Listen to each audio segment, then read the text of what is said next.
Tehilim, psaume 80, Perek P. Lamnatser el Shoshanim. Ce chant que prononce le roi David parle des Shoshanim. Shoshanim, ce sont les roses. Le peuple d'Israël, lorsqu'il se trouve en exil, est comparé à une rose qui se trouve entourée de ronces. Ce sont donc les ennemis du Ham Israël, du peuple d'Israël, qui nous font du mal, qui nous empêchent de faire la Torah et les mitzvot. Donc David Ameler parle du peuple d'Israël qui se trouve en exil. Selon le Radak, le Meiri et le Richayoun, ce psaume parle du long exil dans lequel nous nous trouvons. Et dans ce psaume, il prie à Akadosh Baruch Hu pour éveiller la puissance, la gvura divine, afin qu'Akadosh Baruch Hu nous envoie la Géoula. Il rappelle dans ce psaume les bontés divines lesquelles il a gratifié le peuple d'Israël au moment de la sortie d'Égypte et qui nous a séparés des peuples et des nations pour nous amener en Eretz Israël. Et il demande donc dans ce psaume qu'Akadosh Baruch Hu revienne pour nous accorder, nous gratifier de ses bontés et de nous ramener en Eretz Israël comme auparavant.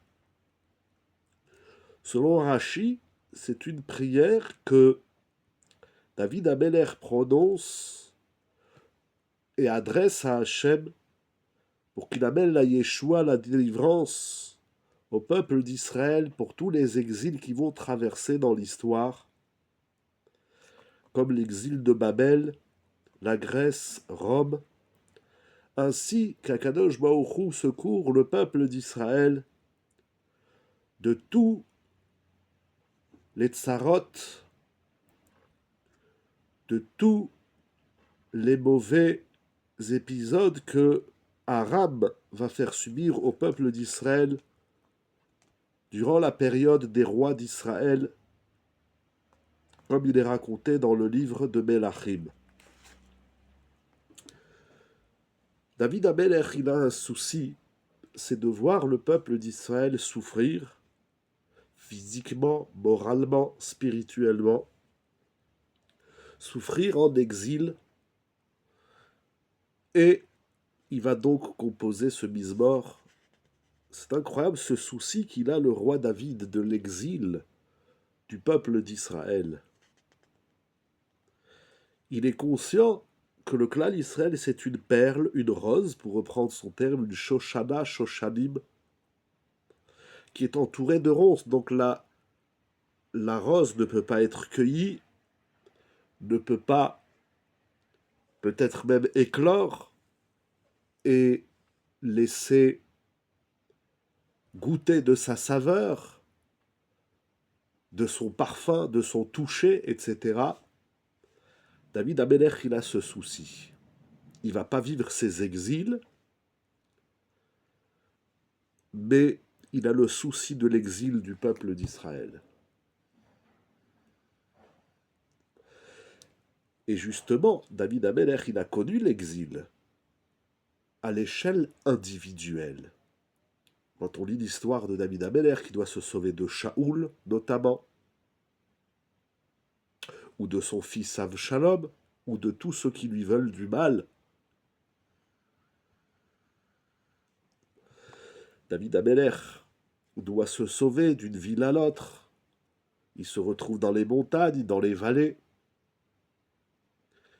et il comprend que son histoire individuelle a un enjeu national, collectif.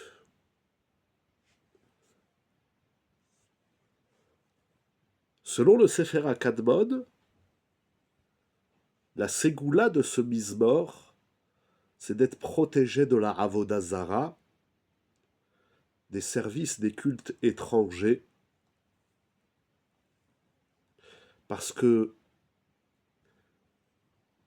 la Avoda Zara symbolise l'exil, c'est l'exil de la foi en Hachem, de la Emouna, c'est l'égarement de la vérité, ce qui est fondamentalement le problème de l'exil. Que ce psaume nous donne la force, Be'ezrat Hachem, de revenir vers le droit chemin, le chemin d'Akadosh Baruch Hu, le chemin de la lumière et de la vérité. Kol Touv.